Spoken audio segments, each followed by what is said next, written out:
Good day folks, and welcome to the Frustrated Dropshipper. In this video I'm just going to answer a question that I see a lot in the forums, and I've been asked before as well. And that question is, can I start dropshipping with X number of dollars? Usually it's a low amount, so someone's asking, can I dropship with $200, $300, $400? I just chose $400 for this example. And the question is, and the answer to that question is yes, you can. However, there is a lot that you need to consider if you're getting into dropshipping with a low budget. So I'm just going to go through some of the things, and this is more or less just a basic overview of things that you need to consider if you're thinking about dropshipping and you want to do it on a very low budget. I'll be completely honest with you. For years, I used to do dropshipping many years ago, and I did it with no budget. I just did the website myself. I did the domain. Well, I would say little budget instead of none. The only thing I paid for was my domain name, about $10 or so a year, and my hosting. At the time, I was just doing a shared hosting plan, so that was working out to be about $10 a month. So it was very low budget. These days, I don't recommend that unless you have the time and energy to dedicate to it, because paid advertising is much better and a lot easier to scale once you get it right. So to answer the question, can you start dropshipping with $400 or less? So in short, yes, you can. You can get up and running with a plan from Shopify, and it's only like $29 US a month, and your domain name is about $10 a year if you decide to register it outside of Shopify. So that's it. That's pretty much all you need. Now, does that mean that you're all set and ready to go? Not exactly. If you want to do things properly, there are going to be other expenses. So I'm a big advocate of running this as a business. This is not a get-rich-quick scheme. This is not a come home, spend an hour, and you're making more than you're making at your day job.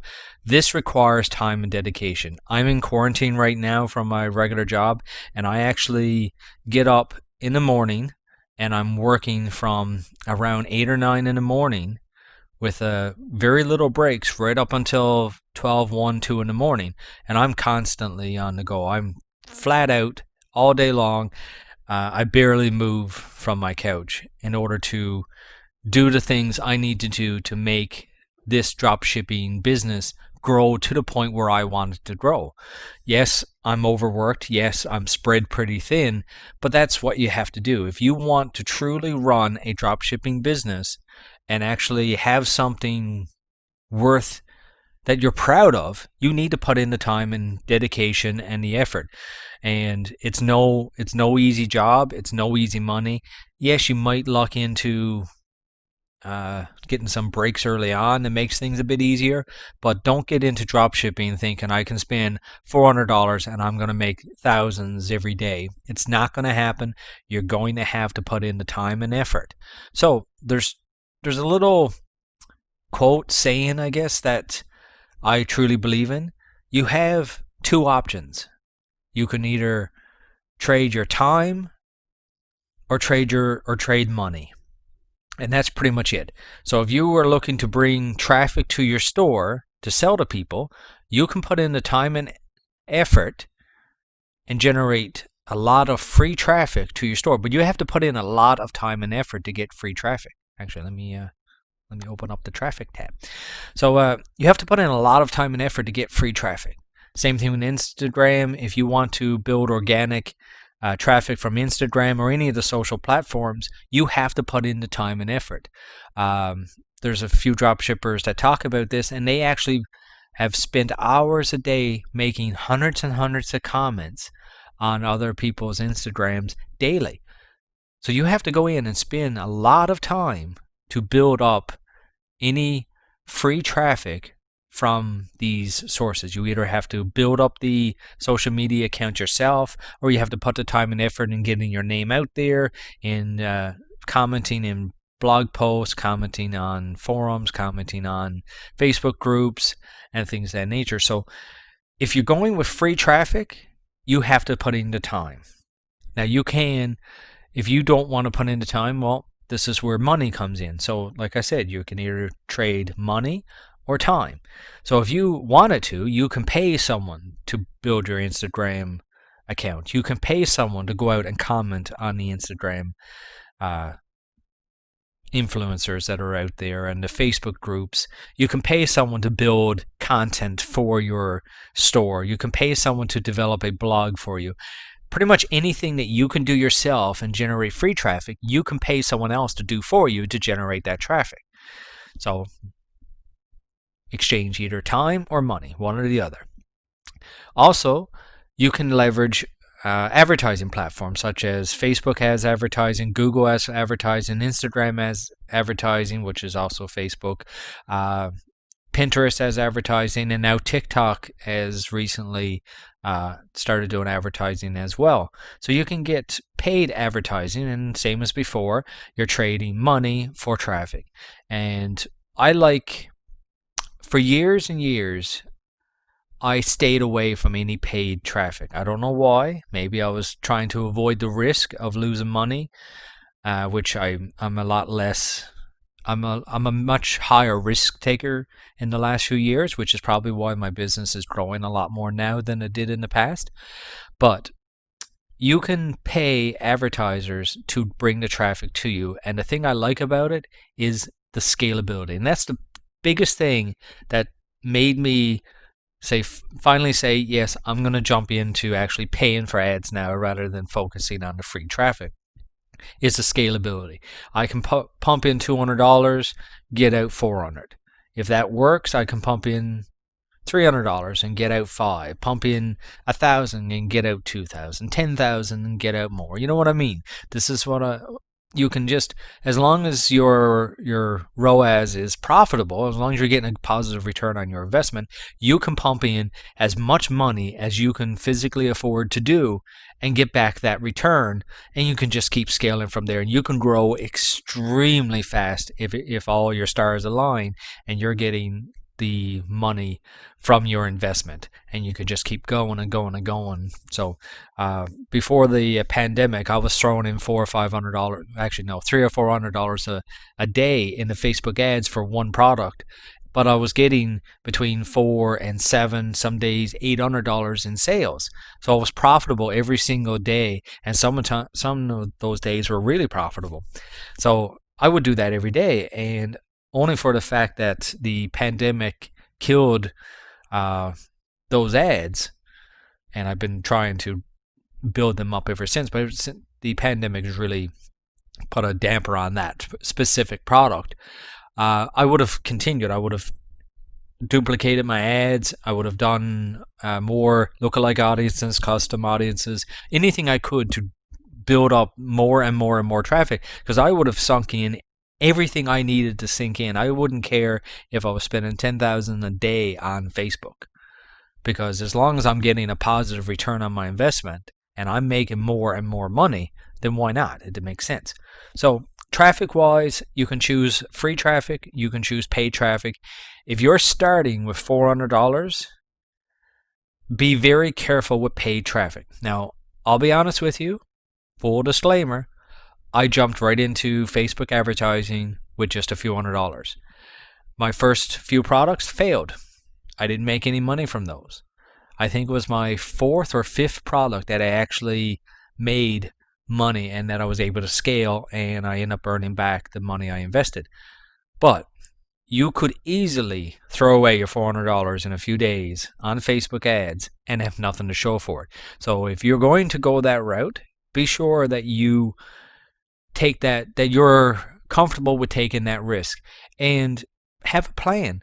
If you're working a full-time job and you saved up $400 to do drop shipping, don't be discouraged if you lose that $400. Have a plan where you can take $20 out of every pay or $50 out of every pay, and then save up another $400 and keep going. That's the nature of the game. Don't get discouraged that you spent $400 and you have nothing to show for it. On a side note, if you are going the Facebook advertising route, keep in mind, have the mindset that you're not necessarily wasting money when you spend $400 and have no sales. Because market data and customer data is extremely valuable information to have.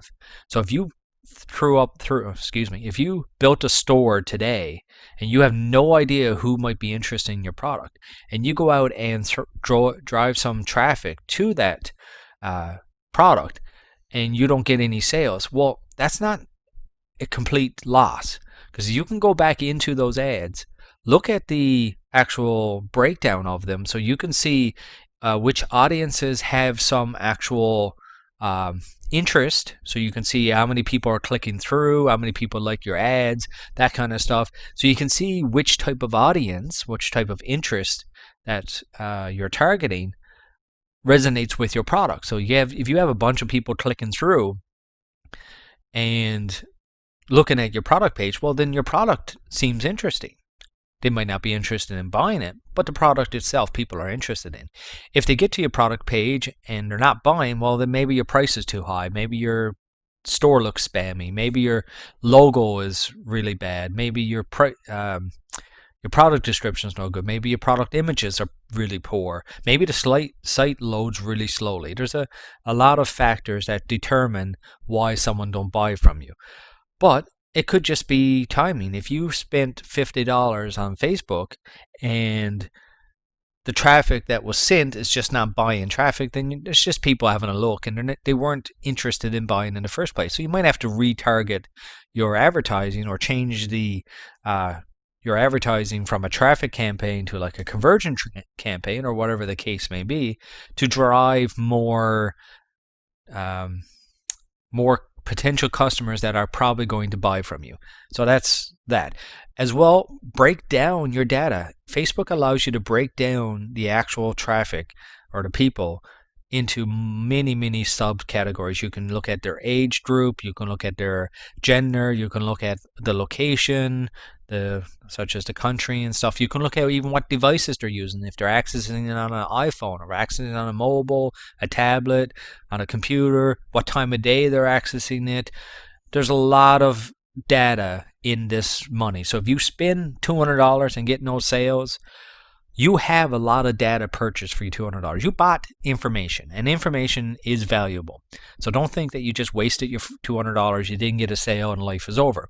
Just keep that mindset, because a lot of people will spend the money, get discouraged. If you spend the money and it's gone, wait a few weeks, save up another $200, go back, redo your ads based on the information that you gathered from your analytics of your data that you paid for. So you might be able to go back and say, okay, well, I can spend $50 and target this audience in this age group in this location with this type of device, and then see if that works. Now, keep in mind, Facebook is not always working in your favor for that. So you might pay $2 per sale when you target a broad audience, and you might end up paying $10 per sale when you narrow down to those small subcategories. So just keep that in mind. The nature of the game for Facebook advertising is test different things, test different audiences, test different pictures, different videos, and just keep going. And the more you test, the more things you should find work. And at the end of the day, maybe nothing will work. I had one product that was doing really well. I launched a second store that had exact same type of product, just for a different niche, and that store did horrible. After spending, I think, was 320 to 25 different audiences and tried different ads and different targeting and different everything, I never got one sale from that store. I don't know why. My product is interesting. It's the same type of novelty item that sells well in one other interest group, but for this interest group it didn't sell at all. So that's the nature of the game. You just have to pick back up and continue. So yes, that was a lot of wasted time I'm spending on trying to explain that, but I think it's important. So getting back to the question, can you start dropshipping with $400? So first thing I just discussed here was your traffic. Yes, you can. You can go free route, try to build up some free traffic, or you can pay. Just keep in mind that you could lose all your money and not get any sales. So let's close traffic down. Next thing I want to talk about is just content and design.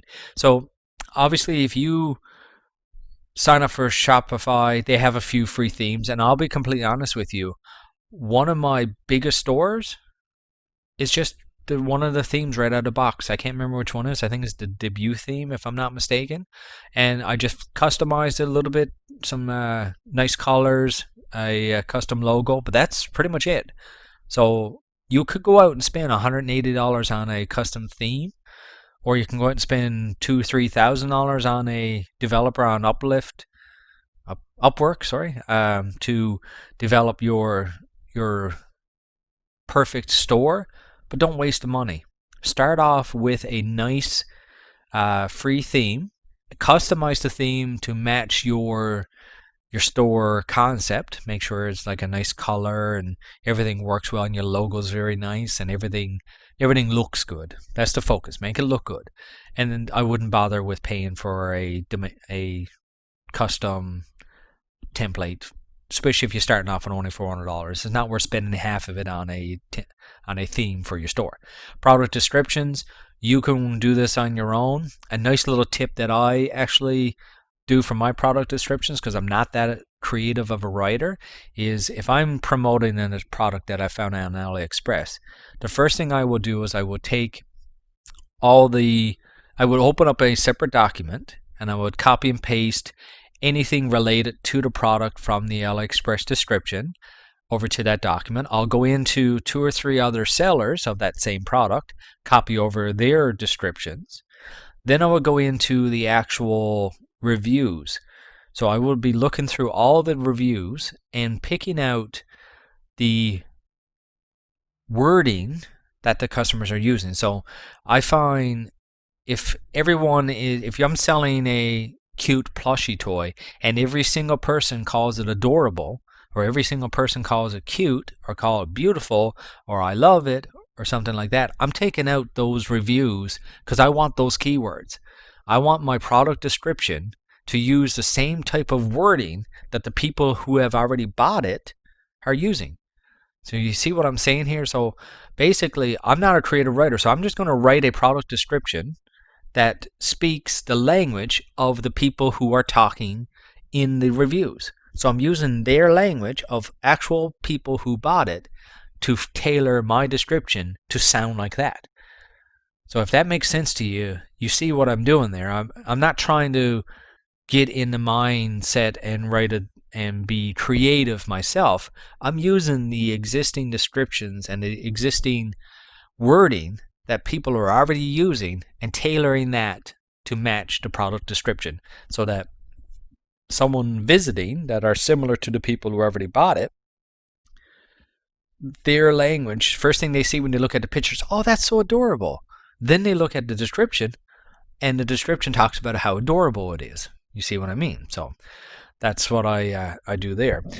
Product videos, there's a few ways you can get around it. If you want to go cheap, you can create the videos yourself. If you're using a Mac, there's a few free programs there. Windows has a few free programs.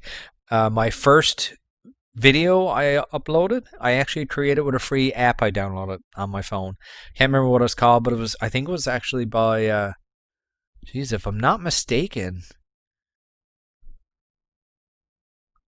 I think it was by GoPro. So it's one of their software to be able to take the videos you create with a GoPro and be able to enhance it. So you get to be able to put in background music and text and stuff like that. And I'm pretty sure all I did was I just took some product video from AliExpress, threw it into the iCloud on my phone, brought it up in the app, and made a video from it. The second one I done is I downloaded another another app to convert pictures into a video, and it templates pre-did all the transitions between it and the text and all that stuff, so it was fairly simple. Nowadays I actually record everything on my computer, and I use Filmora. Filmora is like $60 a year, I think it is, and or not a year, $60 in total, and it's good. It's very easy to learn. It's very easy to use. It has a lot of features. There's a few things missing from it, but if you look at all these videos on my YouTube channel, they're all done in Filmora. I don't actually, other than my thumbnail being done in Canva, everything is done in Filmora, and so it's really cheap. Once you pay for the software once, and there's no extra cost. But starting off, if you only have $400, I would look for some free software to get you up out of the gate, so to speak, and then when you start earning some money, then go ahead and invest into different software that works. So that's it for content. You can obviously outsource content, but starting off with only $400, I do everything myself, and try your best to make it look as good and professional as you can do. Another thing to consider when you're starting off with only $400 is your monthly fees. So if you're starting off today, you're going to have a few fees. Now, hopefully, bootstrap your way through this. So obviously, the one fee that you're going to have is your store fee. Shopify is cheap for the basic plans, only $30 per month. So I highly recommend that you at least get Shopify and don't worry about any additional apps. Most of my stores, I have no extra apps on. I don't pay for anything extra outside of what I need. So for $400 starting point, I'd pay for your store, and I wouldn't pay for anything else. Accounting, be careful with accounting. If you're just starting off, you don't need accounting. You don't need anything in the beginning. So I wouldn't spend any of that $400 on accounting software like QuickBooks or FreshBooks, I think as the other one, or any accounting apps to link your Shopify store or anything like that. I'd keep it very simple and hold off getting anything to do with accounting until you're in business for a little while and making some money. However, accounting and bookkeeping is extremely time consuming. So I highly recommend that as soon as you're making enough money to justify paying for accounting, get your accounting in order as quick as possible. As I mentioned before, I'm a firm believer in running dropshipping as a legitimate business. It really upsets me when I see a lot of people that are just throwing crap online and doing it just to make some quick dollars. They think it's a get-rich-quick scheme or method, and they think they're just going to throw up a site and make some money, and sometimes they do, but they don't take care of it. They don't treat it as a business, and I'm sure in the background, because no one's going to post it on the forums or the groups, I'm sure in the background at some point they get themselves in shit because they're not properly accounting for their sales and expenses. They're not properly reporting their income to the government. They're not registering the business properly. And at some point, they're going to end up getting themselves in trouble, or they're just breaking the law. Either way, I'm a strong believer on actually doing things properly. You can run your business as a sole proprietorship, and that's perfectly fine, where you're liable for all the business, and everything that you earn in most countries goes towards your income tax, or you can register it as a corporation and take some of that liability away from you and have it so if you get sued or if something drastic happens, you don't lose your house or your car or the things that are important to you. So definitely look into those things even from the beginning. But if you're starting off with $400 or less, just keep those things in mind for in a few months from now or when it's more feasible. Don't neglect it. Just make sure that you keep it in mind that you will need to focus on your paying the government. You need to register your business and all that stuff. And actually registering your business might be something that you legally have to do from the beginning. All depends on where you live. So just make sure that you keep all of those things in mind and try to run this as a professional company, actually put the effort in to run this as a business. I stress this because it's one of my biggest pet peeves. I see people just don't take it serious. They just want the money, and their only purpose for doing this is the money. Money is great, but don't get into this if you're just trying to make money on the side without actually taking it serious as a business.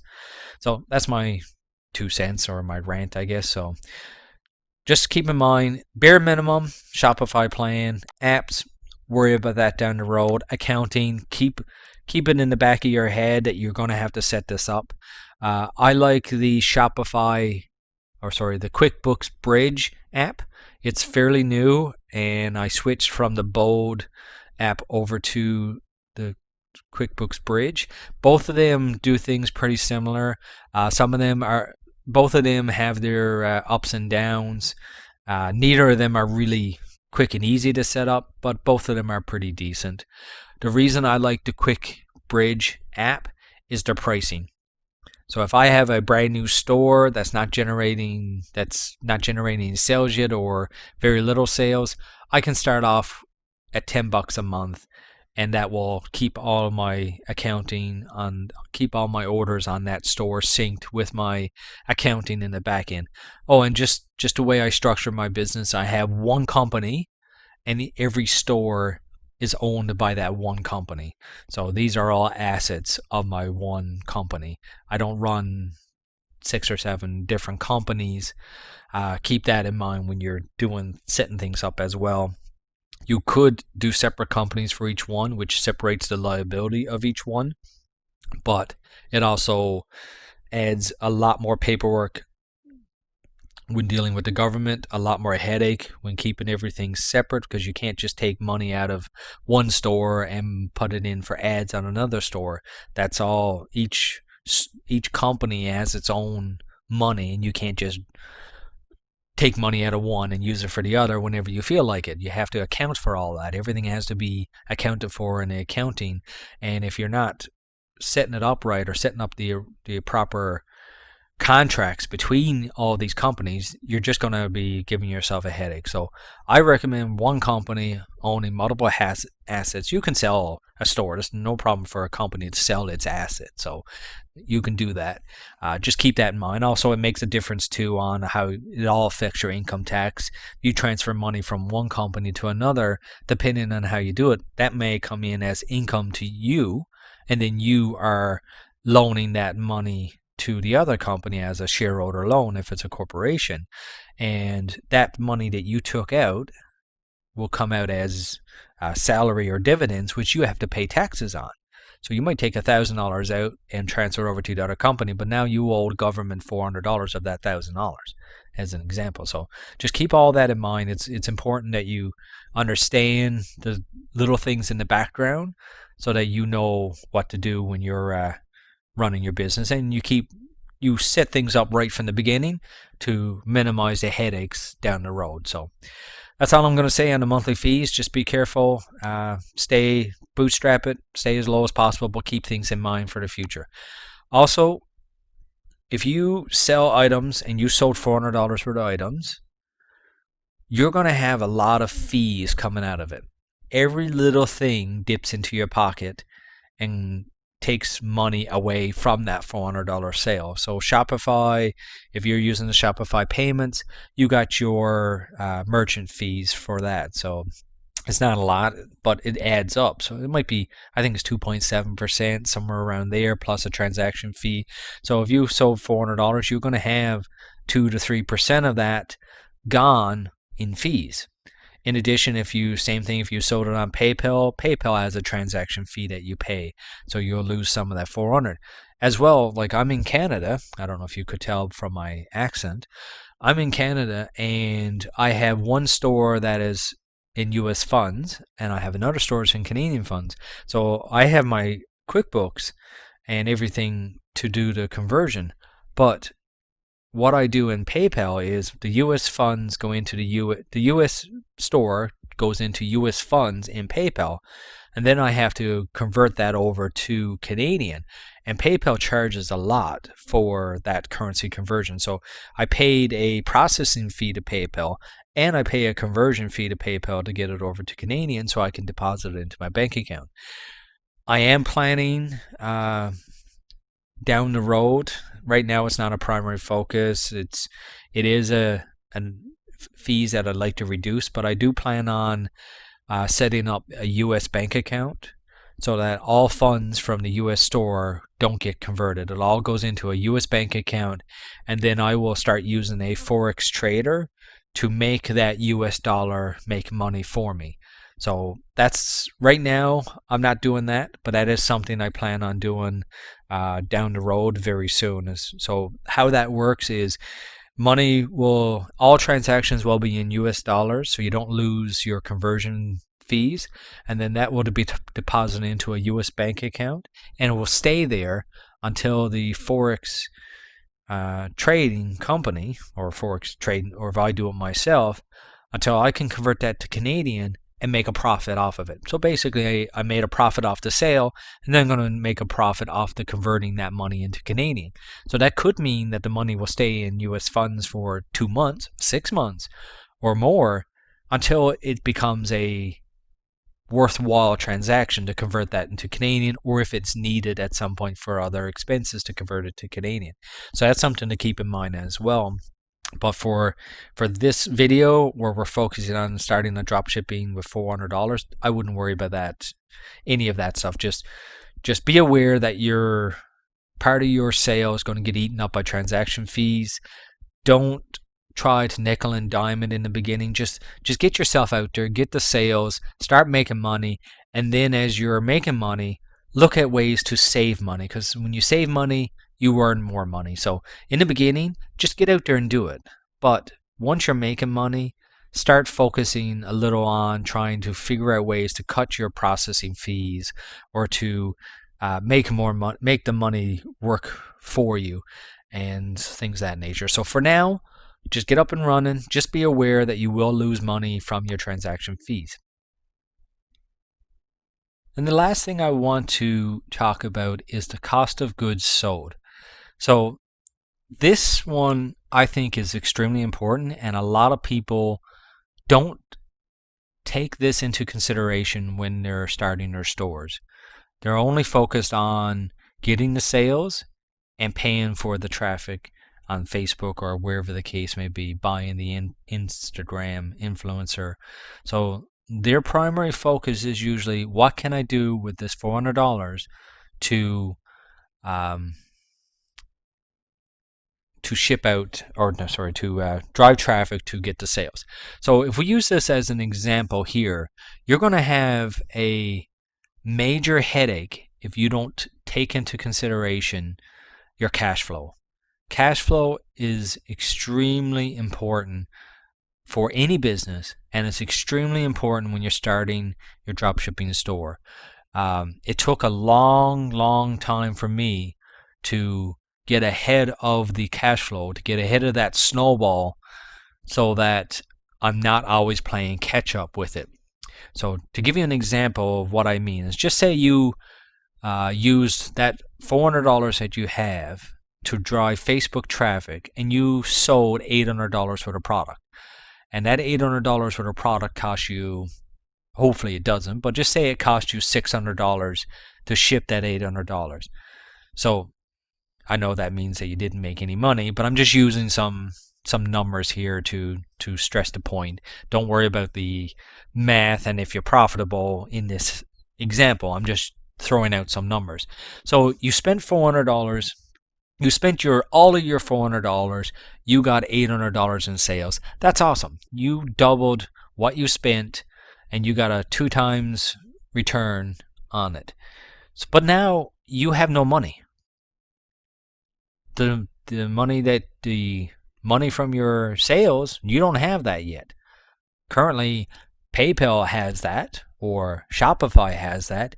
You don't have that money. So you are sitting there right now with $0 and $800 worth of orders that you need to fulfill. And you can't do it. If you don't have any other source of money that you can tap into, you can't ship out those products that people ordered, and you have to wait for the money to come in. Depending on where you live, what kind of accounts you have, and different factors will determine on how long it takes to get that money. If this is a brand new PayPal account, they could hold that money for 21 days. They could hold that money for 6 months. You obviously can't hold the customer's order for 6 months and then ship it out to them. So you need to make sure that this is taken into consideration before you start. Make sure if you plan on having only $400 that you stay within your means to be able to ship out those products, that you don't spend $400 on Facebook.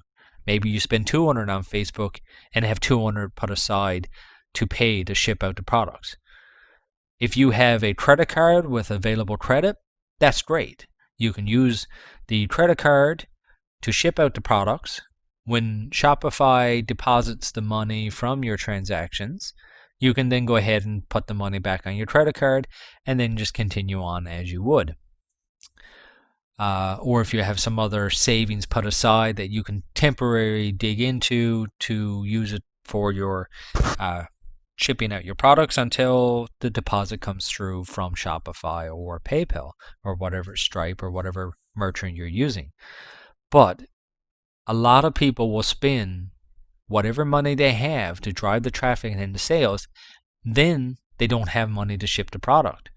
And all that will do is just create long delays in getting the product shipped to the customer, upset customers that you promised to ship out the product within 2 days and now you're taking 2 weeks. That really upsets people. And as a side note, be transparent. In your shipping policy, in your frequently asked questions pages, be transparent. Don't hide things. Don't try to say it's being shipped from the US when it's being shipped from China. Be transparent. Tell the people you have partnered with various companies to fulfill and ship your products, and they ship it from various countries, including wherever, Canada, Turkey, China, whatever the case may be. Or just we have various warehouses where we ship the product directly to you, and so forth. Getting back to it, cash flow is very important, and you need to have money to ship out these products. And as an example, just to give you a time frame, even if everything is perfect, there's no holds, and you're just waiting for deposits. If you launch your store on a Thursday and you sold $500 worth of product, you're not going to see that money on Friday. You're not going to see that money over the weekend. You're probably not going to see that money on Monday. Chances are that money from those sales on Thursday is going to show up into your bank account overnight on Monday, so you'll see it on Tuesday morning. But that money is now in your bank account. It's still not anywhere that you can use to pay for your cost of goods unless you have it linked where you can access it directly from your bank. So now you have to put this money somewhere to actually use it, transferring it to a credit card or whatever payment method you're using to pay for your products. So if you're now having to put this money on your credit card, now you're another 2 to 3 business days. So you're looking at maybe Thursday or Friday, a full week, or possibly Monday if there's any holidays involved with it, before that money shows up. So you sold products on a Thursday. By the time you wait for that money to deposit, transfer, go back to your credit card, you could be a full week or longer before you can go ahead and pay for those products and ship them out to your customer. So that is not good, and it takes a lot of effort to stay on top of that cash flow, especially if you're growing fast. You'll have a lot more sales and a lot more money waiting to be deposited than the money you have available to pay for the orders that were placed. So I think you need to really focus on your cash flow. Make sure you have enough money on a credit card or wherever the case may be to handle the scaling that you're doing. So take it slow as your money allows. So I don't want to say to you, oh, take it as slow as possible. No, you want to grow as fast as possible, but you want to grow as fast as possible within your cash flow limits. So grow it to the point where you are still able to fulfill those orders quickly. So if that makes sense to you, make sure that you don't go out and sell $1,000 every single day when you only got $200 in your bank account. You're just going to create nothing but problems and headaches for yourself. So that's it. This is a long video, but I think it's very important that we address all the little things that you have to consider when you're trying to start a dropshipping store with a very low budget. So my takeaway from this is to make sure that you know your numbers, make sure you know your expenses, bootstrap as much as you can, keep everything that you can possibly do as low as possible, do everything you can yourself, and outsource as little as possible in the beginning. You can focus on outsourcing different aspects of your business in the future. But for now, this is the recommendations that I have. Be aware that you are trading either time or money. So if you want to bootstrap as much as possible, you can always trade your time, put in the time and effort to generate free traffic, and then pay for traffic down the road. So that's it. That's all I wanted to cover. I hope this video was good. It's really long. I'm actually got a dry throat here now from it. So don't forget to subscribe, click the notifications button so that you get notified when I release more videos. I am going to try and release more and more videos now, but my time, like I said, I spend pretty much my entire day trying to put out flames is the only way I can put it. I'm the quarantine, dealing with slow shipping and horrible suppliers and stuff like that. I have an agent for one of my stores, but another store has too many products to have an agent, so I'm dealing with a lot of sellers on AliExpress, and obviously, as you will find out quickly, AliExpress is a horrible place for customer service. Their sellers most of them are really bad. So you just have to keep at it. Most of my day is trying to find new products that I'm going to start testing now once things start returning a little more normal from the pandemic, and then putting out flames from the existing businesses, making sure my customers are happy, making sure they're aware of the products are coming and stuff like that. So that's it. I'm going to sign off now. Don't forget to subscribe. Really appreciate it. Hope you found some value in this video, and I see you later.